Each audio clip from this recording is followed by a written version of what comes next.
प्रिय विद्यार्थियों, आज हमारा टॉपिक है कोशिका से संबंधित कुछ महत्वपूर्ण प्रश्न। इससे पहले हमने कोशिका से संबंधित चैप्टर को पूरी तरीके से क्रमबद्ध रूप से पढ़ लिया था और आज हम कोशिका से संबंधित इस चैप्टर से कुछ महत्वपूर्ण प्रश्नों को देखते हैं।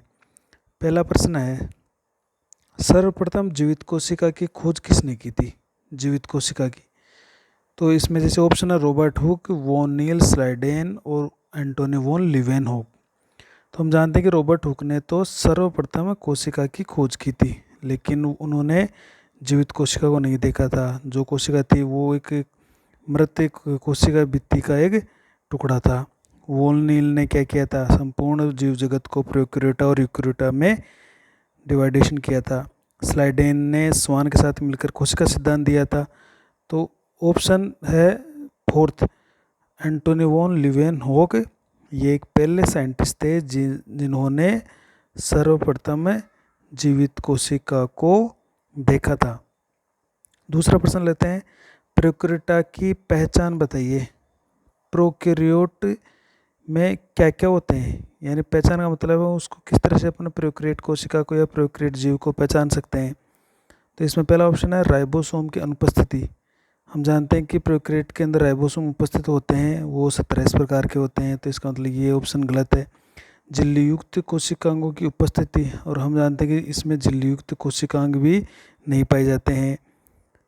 तीसरा ऑप्शन है न्यूक्लियोइड की उपस्थिति, और चौथा है हिस्टोन युक्त डीएनए की उपस्थिति। तो हम जानते हैं कि डीएनए उपस्थित होता है लेकिन उसके साथ हिस्टोन प्रोटीन नहीं होती है। तो ऑप्शन हो गया हमारे पास न्यूक्लियोइड की उपस्थिति। न्यूक्लियोइड का मतलब होता है नग्न न्यूक्लिक अम्ल, जिसको हमने केंद्र का भी कहा था। तो नग्न न्यूक्लिक अम्ल है वो प्रोकैरियोट की एक प्रमुख पहचान है। हम प्रोकैरियोट को उससे पहचान सकते हैं। तो इसका सही आंसर हो गया नंबर 3, न्यूक्लियोइड की उपस्थिति या नग्न न्यूक्लिक अम्ल की उपस्थिति। चलते हैं तीसरे प्रश्न पर। तीसरा प्रश्न, प्रोकैरियोटा किस वर्ग से संबंधित है? तो हमने प्रोकैरियोटा के कुछ एग्जाम्पल्स पढ़े थे, जिसमें हमने जीवाणु पढ़ा था, माइकोप्लाज्मा पढ़ा था, और एक नील हरी शैवाल ब्लू ग्रीन एल्गी पढ़े थे। और हमने कहा था कि ये तीनों है वो मोनेरा जगत के जीव होते हैं, मोनेरा जगत के। तो इसमें प्रोटिस्टा है, मोनेरा है, मेटाजोआ है, कवक है। तो इसका ऑप्शन हो जाता है मोनेरा सही। प्रोटिस्टा एक कोश के यूकैरियोट्स जीव होते हैं, मेटाजोआ बहुकोश के जीव होते हैं, और कवक भी बहुकोश के पर्णहरित रहित पादप होते हैं। चलते हैं चौथे प्रश्न पर। सबसे छोटी कोशिका है, तो सबसे छोटी कोशिका वायरस, जिसको अपन एक न सजीव मानते हैं, निर्जीव मानते हैं, जीवाणु है, माइकोप्लाज्मा और कवक। तो कवक तो पर्णरहित पादप आ गए। तो हमने स्टार्टिंग में पढ़ा था कि सबसे छोटी कोशिका है वो माइकोप्लाज्मा गैलीसेप्टिकम होती है। तो इसका सही आंसर हो गया माइकोप्लाज्मा। इसको कई बार पीपीएलओ भी लिखा हुआ होता है। तो पीपीएलओ का मतलब प्लूरो न्यूमोनिया लाइक ऑर्गेनिज्म, ये माइकोप्लाज्मा ही होते हैं। तो इसका सही आंसर माइकोप्लाज्मा हो गया, सबसे छोटी कोशिका। चलते हैं नेक्स्ट प्रश्न पर।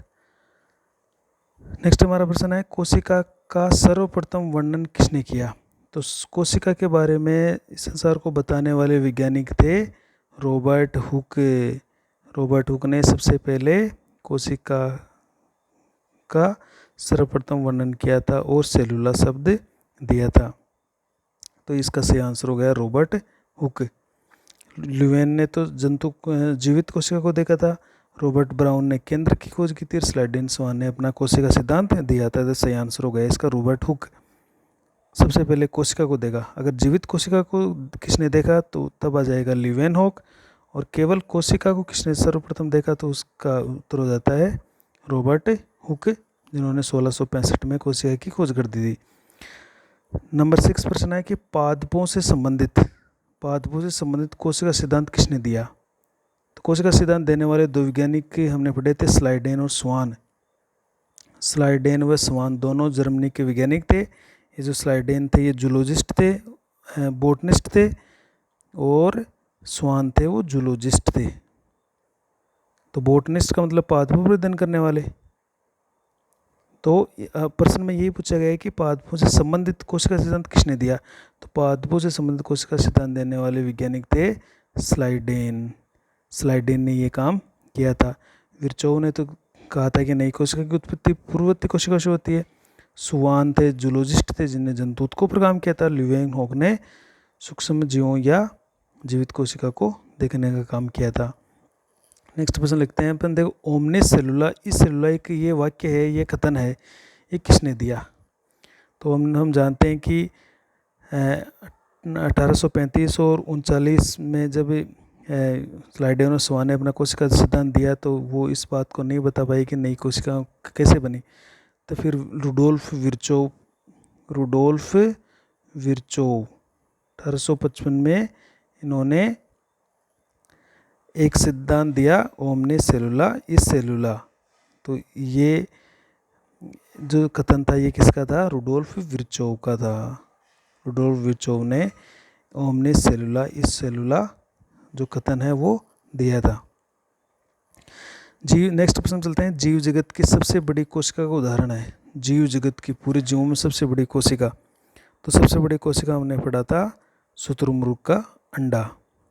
इसमें मुर्गी का अंडा, मानव का अंडा और साइकस अंड कोशिका।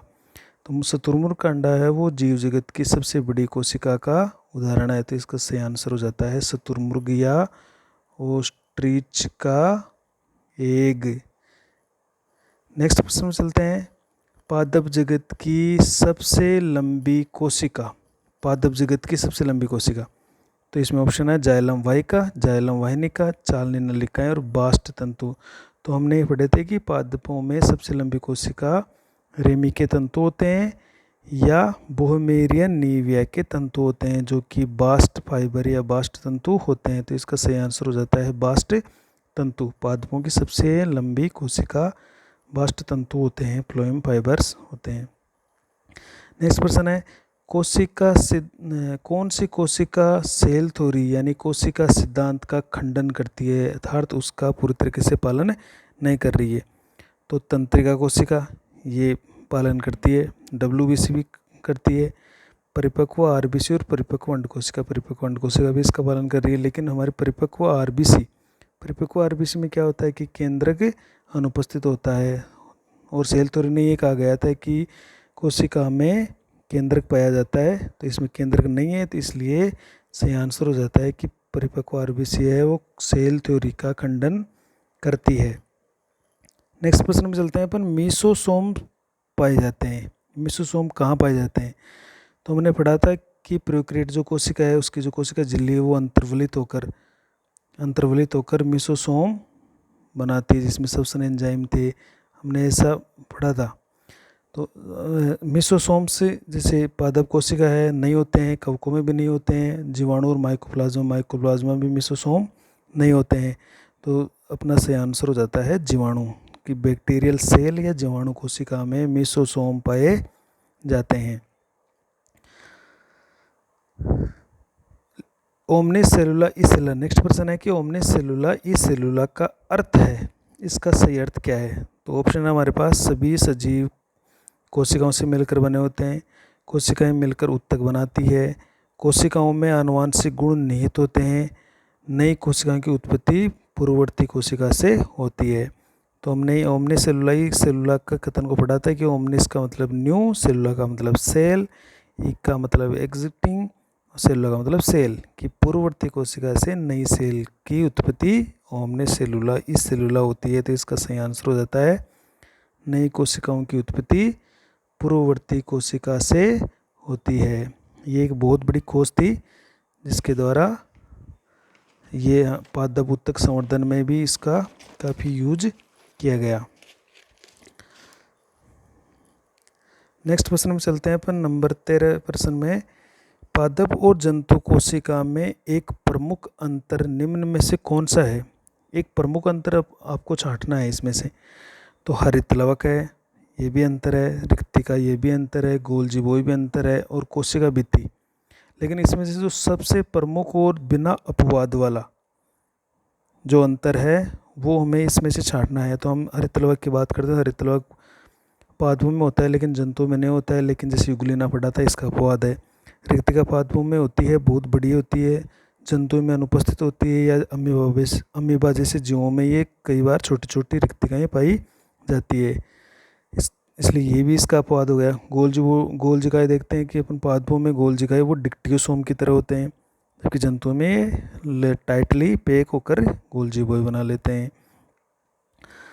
कोशिका भित्ति, हमने कहा था कि पादपों के बाहर एक निर्जीव आवरण होता है जिसे कोशिका भित्ति कहते हैं, और ये केवल और केवल पादपों में पाई जाती है, किसी भी जंतु कोशिका में नहीं पाई जाती। तो पादप और जंतु कोशिका में सबसे प्रमुख अंतर या सबसे बड़ा अंतर जिसका कोई अपवाद नहीं है वो है कोशिका भित्ति का पाया जाना पादपों में। नेक्स्ट प्रश्न की बात करते हैं अपन। यूकेरियोट्स में अनुपस्थित होता है, यूकेरियोटिक कोशिका में क्या अनुपस्थित होता है? तो हमने यूकेरियोट में पढ़ा था यू और कैरियोन। तो यू का मतलब हमने पढ़ा कि गुड या वेल, और कैरियोन का मतलब पढ़ा था हमने केंद्रक, जिसमें सुसंगठित या सुविकसित केंद्रक पाया जा रहा हो। तो इसमें क्या अनुपस्थित होता है, यह प्रश्न किया गया है। तो झिल्लीयुक्त केंद्रक क्या अनुपस्थित है? झिल्लीयुक्त केंद्रक ये होता है, सही बात है। हिस्टोन युक्त डीएनए ये भी होता है, ये भी सही है। 17 राइबोसोम ये भी पाए जाते हैं, 17 से ज़्यादा CS भी होते हैं तो 17 भी पाए जाते हैं, ये भी सही है। लेकिन गैस रिक्तिका, ये गैस रिक्तिका है वो यूकेरियोट्स के अंदर नहीं मिलेगी। ये कुछ जो प्रोकैरियोट्स होते हैं उसमें पाई जाती है, जबकि यूकेरियोट्स में ऐसे किसी भी प्रकार की गैस रिक्तिका नहीं पाई जाती। तो सही आंसर हो जाता है गैस रिक्तिका या गैस वैक्यूल्स को कहते हैं। नेक्स्ट प्रश्न लेते हैं। बिना झिल्ली वाला कोशिकांग है, विदाउट मेम्ब्रेन, जिस पर कोई झिल्ली नहीं है। तो हम केंद्रक को देखते हैं, तो केंद्रक है उस पर 2 झिल्लियाँ हैं, 2 झिल्लियों से घिरा हुआ है। लाइसोसोम उस पर 1 झिल्ली है। रिक्तिका है, रिक्तिका पर 1 झिल्ली है, जिसके अंदर निर्जीव कोशिका रस भरा हुआ है, और उसकी बाहर की झिल्ली को हमने कहा था टोनोप्लास्ट। लेकिन केंद्रिका, ऐसा केंद्र के अंदर हम देखते हैं तो गैर संरचना पाई जाती है क्रोमेटिन जाल के अंदर। तो ये केंद्रिका की संरचना देखें तो इस पर किसी भी प्रकार का कोई आवरण या झिल्ली नहीं होती, तो इसका आंसर हो जाता है केंद्रिका। बिना झिल्ली वाला कोशिकांग केंद्रिका है। नेक्स्ट प्रश्न देखते हैं अपन 16वां। कोशिका भित्ति रहित पादप कोशिका भित्ति रहित कोशिका को क्या कहते हैं? जैसे हमने कहा, जैसे कोशिका भित्ति पादपों में होती है तो ये एक कोशिका है, इसके चारों ओर कोशिका भित्ति है। तो हमने जब एक पादप कोशिका को लेकर उसके हमने अंग पढ़े थे, तो हमने कहा था कि यदि इस पादप कोशिका से कोशिका भित्ति को हटा दें तो जो संरचना बचती है उसको हम जीव द्रव्यक या प्रोटोप्लास्ट कहते हैं। तो इसमें जैसे प्लाज्म है ये नहीं है, अमाइलोप्लास्ट ये भी नहीं है, ईटियोप्लास्ट ये भी नहीं है, और फोर्थ ऑप्शन है प्रोटोप्लास्ट। तो इसका सही आंसर हो जाता है प्रोटोप्लास्ट, जिसको हिंदी में हम जीव द्रव्यक कहते हैं, जीव द्रव्यक। और हमने प्रोटोप्लाज्म में क्या पढ़ा था कि साइटोप्लाज्म में जब केंद्रक भी पाया जाता है तो हम उस संरचना को जीव द्रव्य या प्रोटोप्लाज्म कहते हैं। अमाइलोप्लास्ट या अवर्णी लवक होते हैं जो अमाइलो यानी स्टार्च का संग्रह करते हैं। ईटियोप्लास्ट है वो वसीय पदार्थों का संग्रह करते हैं। नेक्स्ट प्रश्न पर चलते हैं। नंबर 17। दोहरी झिल्ली युक्त कोशिकांग है, मतलब जिसपे 2 झिल्लियाँ पाई जा रही है, ऐसा कोशिकांग हमें इनमें से छांटना है। तो केंद्रक को पढ़ेंगे तो हम ये केंद्र को हमने देखा था कि ये भी 2 झिल्लियों से घिरा हुआ है। माइटोकॉन्ड्रिया को पढ़ा था तो ये भी 2 झिल्लियों से घिरा हुआ है। हरित लवक ये भी 2 झिल्लियों से घिरा हुआ है। तो इसका मतलब ये सभी है वो दोहरी झिल्ली से घिरे हुए होते हैं। नेक्स्ट प्रश्न पे चलते हैं अपन। प्रोकैरियोटिक कोशिका में राइबोसोम के डाइमर का अवसादन गुणांक कितना होता है? राइबोसोम, हम जानते हैं कि राइबोसोम में 2 इकाई होती है, एक तो छोटी इकाई और एक बड़ी इकाई। जब ये छोटी इकाई और बड़ी इकाई जुड़ती है तो पूर्ण राइबोसोम का निर्माण करती है, लेकिन जब 2 राइबोसोम जुड़ जाते हैं तो डाइमर बनता है। तो प्रोकैरियोट कोशिका में डाइमर का अवसादन गुणांक, तो प्रोकैरियोट कोशिका में हम जानते हैं कि प्रोकैरियोट कोशिका में 17 राइबोसोम पाए जाते हैं, और जब 17 जुड़ते हैं तो 100S का डाइमर बनता है। और हमने यूकेरियोट में ये पढ़ा था कि 80S होता है, और जब 80S मिलते हैं तो 120 सेडिमेंटेशन यूनिट का एक डाइमर बनाते हैं। तो प्रोकैरियोट में कितने का बना? 100S का। तो इसमें सही आंसर हो जाता है 100S है वो प्रोकैरियोट कोशिका में राइबोसोम का डाइमर होता है। नेक्स्ट प्रश्न चलते हैं अपन। प्रोकैरियोट कोशिका हेतु सत्य कथन है। सत्य कथन, सही कथन को मैं इसमें से चूज करना है। तो पहला पढ़ते हैं, देखिए, केंद्रक, केंद्रिका व मीसोसोम की अनुपस्थिति। केंद्र का अनुपस्थित होता है, केंद्रिका अनुपस्थित होती है, लेकिन मीसोसोम हम जानते हैं कि उपस्थित होते हैं, तो ये पूरा सही नहीं है। केंद्रक झिल्ली, केंद्रिका और झिल्लीयुक्त कोशिकाओं की उपस्थिति, तो झिल्लीयुक्त कोई भी कोशिकांग प्रोकैरियोट में उपस्थित नहीं होता है, तो ये कथन भी है वो सही नहीं है। केंद्रक द्रव्य, स्टोन प्रोटीन और राइबोसोम की अनुपस्थिति, तो ये राइबोसोम पाए जाते हैं, स्टोन नहीं पाई जाती, केंद्रक द्रव्य भी नहीं है, तो ये भी कथन पूरा सही नहीं है। चौथा कथन देखते हैं, केंद्रक झिल्ली, केंद्रिका व झिल्लीयुक्त कोशिकाओं की अनुपस्थिति, तो ये सभी सही है इसमें कि केंद्रक झिल्ली भी नहीं होती है, केंद्रिका भी नहीं है, और कोई भी झिल्लीयुक्त कोशिकांग है वो प्रोकैरियोट कोशिका में नहीं पाया जाता है। तो इसका मतलब सही आंसर हमें ये है नंबर 4 कि प्रोकैरियोट कोशिका का सही कथन। नेक्स्ट पढ़ते हैं अपन 20वां प्रश्न की, माइक्रोग्राफिया का संबंध किससे है। तो माइक्रोग्राफिया, हमने एक शब्द आया था कि रॉबर्ट हुक ने जब कोशिका की खोज की थी तो उन सारा वर्णन है, उन्होंने अपनी एक किताब थी, उस किताब का नाम था माइक्रोग्राफिया। तो रॉबर्ट हुक की एक पुस्तक थी, तो इसका सही आंसर हो जाता है रॉबर्ट हुक। इन्होंने कोशिका के बारे में संपूर्ण वर्णन इस अपनी किताब माइक्रोग्राफिया में की थी। तो रॉबर्ट हुक ने कोशिका की खोज की और उसका वर्णन है माइक्रोग्राफिया में किया था, तो माइक्रोग्राफिया का संबंध रॉबर्ट हुक से हो जाता है। कोशिका शब्द देने वाले प्रथम वैज्ञानिक थे। तो हमने कहा था कि कोशिका की खोज रॉबर्ट हुक ने की थी, तो ये शब्द भी देने वाले ही रॉबर्ट हुक थे, तो इसका सही आंसर हो जाता है रॉबर्ट हुक। लिवेक ने जीवित कोशिका को देखा था, रॉबर्ट हुक ने सबसे पहले कोशिका को देखा था, नाम भी इन्होंने ही दिया था। एनिमलक्यूल शब्द सर्वप्रथम किसने दिया। तो हमने ये पढ़ा था कि जो एंटोनी वॉन ल्यूवेनहोक थे, उन्होंने सबसे पहले जीवित कोशिका को देखा था, और उन्होंने जैसे स्पायर वगैरह को देखा, जीवाणु को देखा, आरबीसी को देखा, शुक्राणु को देखा, और उन सबको वो छोटे छोटे संरचनाएं उनको दिखाई दी, तो उन्होंने उनको छोटे प्राणी या एनिमलक्यूल्स नाम से उनको पुकारा। तो एनिमलक्यूल शब्द सबसे पहले ल्यूवेनहोक के द्वारा दिया गया था, तो इसका सही आंसर है ल्यूवेनहोक।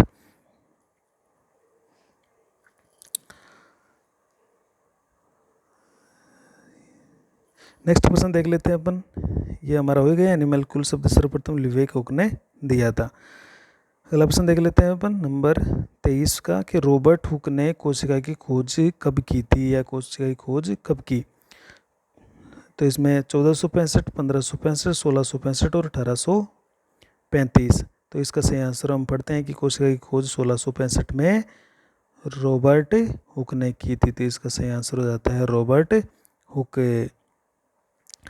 नेक्स्ट प्रश्न है कि जर्मन वैज्ञानिक स्वान का कार्य संबंधित है। तो जो जर्मन वैज्ञानिक स्वान थे, तो हम जानते हैं कि स्वान के कौन थे, जूलॉजिस्ट थे, जंतु वैज्ञानिक थे, जंतुओं पर काम कर रहे थे। तो इनका कार्य किससे संबंधित था, पादप कोशिका से नहीं था, पादप कोशिका स्लाइडेन कर रहे थे इस पर अध्ययन।